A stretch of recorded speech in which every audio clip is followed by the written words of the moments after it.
Bentornati nella serie dedicata alle miniature di Tainted Grail. Oggi vedremo come dipingere i menhir in un modo leggermente diverso rispetto a quanto abbiamo visto negli episodi precedenti.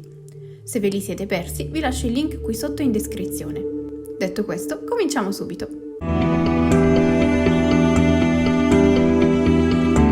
Trattandosi di menhir molto simili tra loro, vi mostrerò il processo che ho usato per tutti e tre, alternando i menhir nel corso del video. Cominceremo con i colori base, metteremo in risalto i volumi con la tecnica del dry brush, creeremo zone di ombra con lo shade e infine daremo vita alle candele. Come vedete, io ho realizzato anche per i menhir il primer in nero, grigio e bianco. Il prossimo video parlerà proprio di questo, quindi non perdetevelo. Per il colore di base possiamo scegliere se fare tutti i menhir dello stesso colore, leggermente o molto diversi fra loro. Io ho deciso di fare 3 colori leggermente diversi fra loro, che spaziano tra il grigio e il blu spento. Con il colore che abbiamo scelto stendiamo uno strato omogeneo su tutta la miniatura.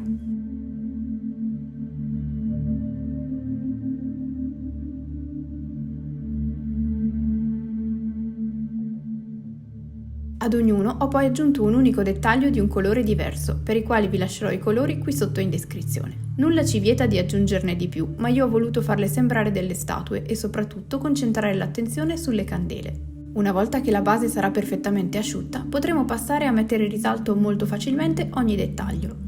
Per farlo useremo la tecnica del dry brush, che molti di voi conosceranno già. Per chi invece non la conoscesse, consiste nell'utilizzare dei colori dedicati, chiamati appunto dry, che hanno una consistenza molto densa. Ci servirà anche un pennello dedicato, anch'esso chiamato dry, che grazie alla forma piatta e alla durezza delle setole ci permetterà di mettere in risalto i dettagli della miniatura con il minimo sforzo. Dovremo quindi sporcare con il colore leggermente le setole del pennello, rigorosamente asciutto, per poi eliminarne quasi il 90% passando il pennello vigorosamente su un pezzo di carta assorbente. Dato che ci serve di avere davvero pochissimo colore sul pennello, il mio consiglio è quello di raccogliere meno prodotto possibile, così da evitare sprechi. Una volta ripulito per bene, possiamo passare ad applicare il colore, semplicemente sfregando le setole sulla superficie della miniatura. In previsione di zone particolarmente luminose, come capita con le candele, è utile insistere con il colore per creare una base chiara, così che l'effetto della luce che applicheremo fra poco risulterà più luminosa. Ci sarà modo di ripassare alcune zone anche alla fine, quindi vi consiglio di non esagerare con il colore al momento. Meglio metterne meno e poi ripassare, piuttosto che rovinare la base che abbiamo fatto. Usare il colore così asciutto e sfregare con il pennello potrebbe produrre una leggera polverina che si deposita sulla miniatura. Per questo motivo, personalmente, preferisco applicare lo shade in questa fase, ovvero dopo il dry brush. Lo shade riempirà tutti i recessi della miniatura, comprese le zone nelle quali si è depositata questa sgradevole polverina.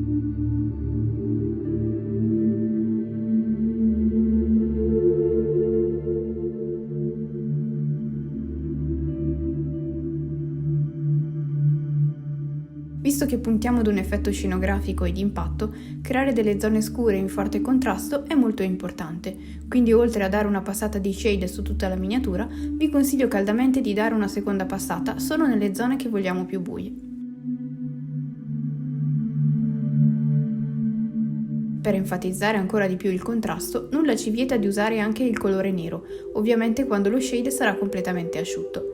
Meglio diluire il colore con circa il 50% di acqua, così da ottenere un effetto coprente ma che ben si armonizzerà con le ombre già create dallo shade. Insistiamo quindi sulle zone come il fondo, il teschio e le aree più nascoste.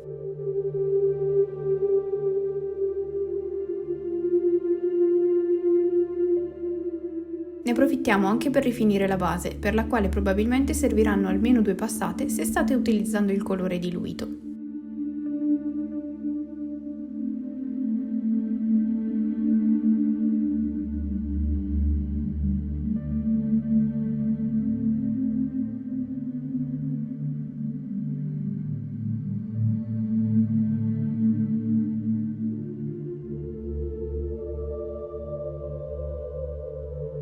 A questo punto possiamo passare a dare vita alle candele.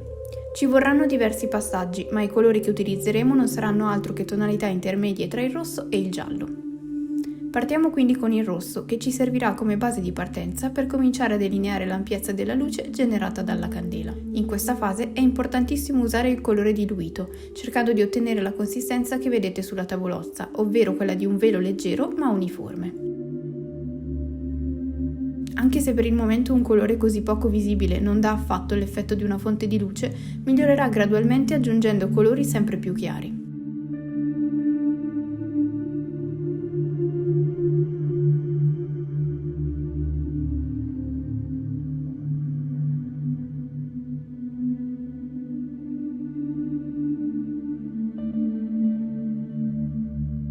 Con il colore rosso stendiamo quindi uno strato sottile abbastanza ampio intorno alle fonti di luce e anche sulle superfici vicine che verrebbero illuminate dalla candela.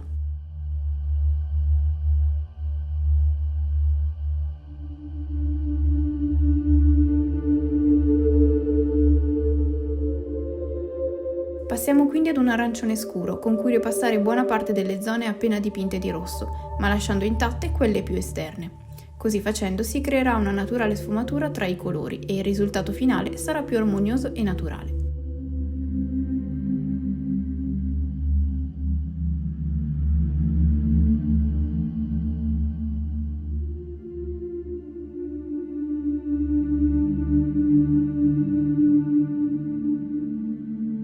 Uno stacco troppo netto snaturerebbe completamente l'effetto della luce creata dalla fiamma informe della candela.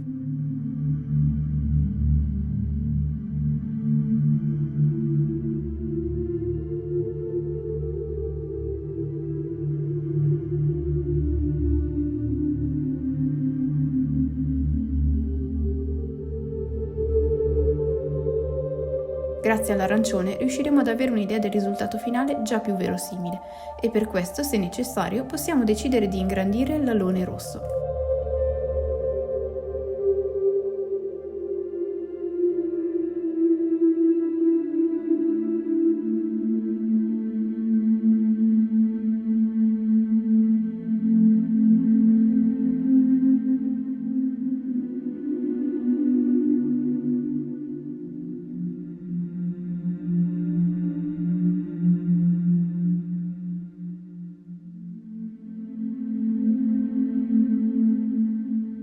Allo stesso modo, prima di utilizzare un colore più chiaro, possiamo ripassare le zone più vicine alla fiamma con l'arancione già usato, così da accentuare l'intensità della fiamma.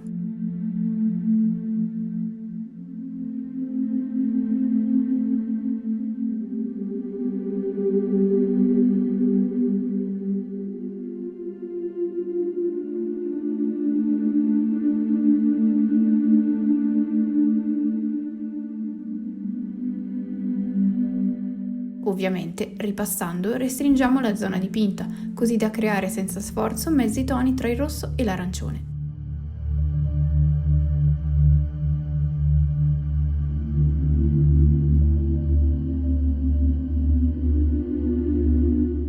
Quando siamo soddisfatti del risultato, passiamo ad un arancione più acceso, che applicheremo solo in alcuni punti specifici.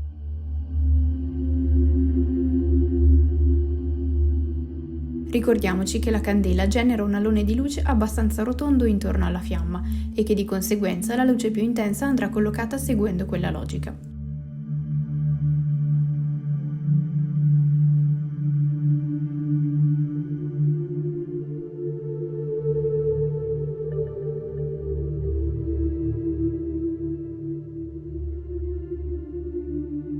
Per concludere, aggiungiamo qualche tocco di giallo, possibilmente uno non troppo chiaro per mantenere la luce fioca.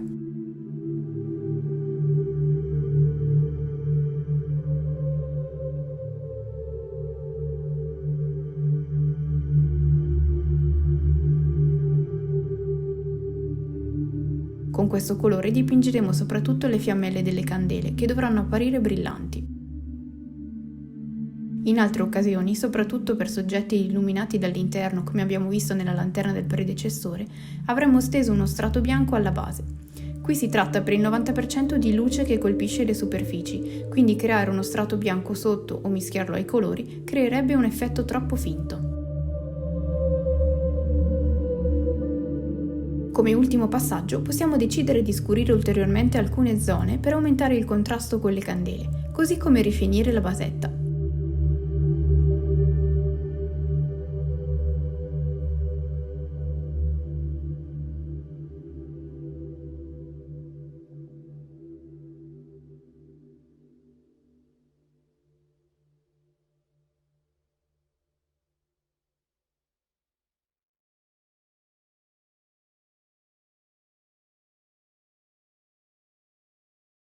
E anche i menhir sono conclusi. Potete vedere le differenze tra i tre che ho deciso di creare io, senza distogliere l'attenzione dall'effetto scenografico che volevo creare. Spero che questo video vi possa essere utile. Se è stato così e vi è piaciuto, lasciatemi un like e iscrivetevi al mio canale.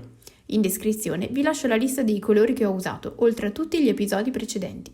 Fatemi sapere qui sotto nei commenti cosa ne pensate e quali dettagli avete aggiunto ai vostri menhir. Alla prossima miniatura, ciao!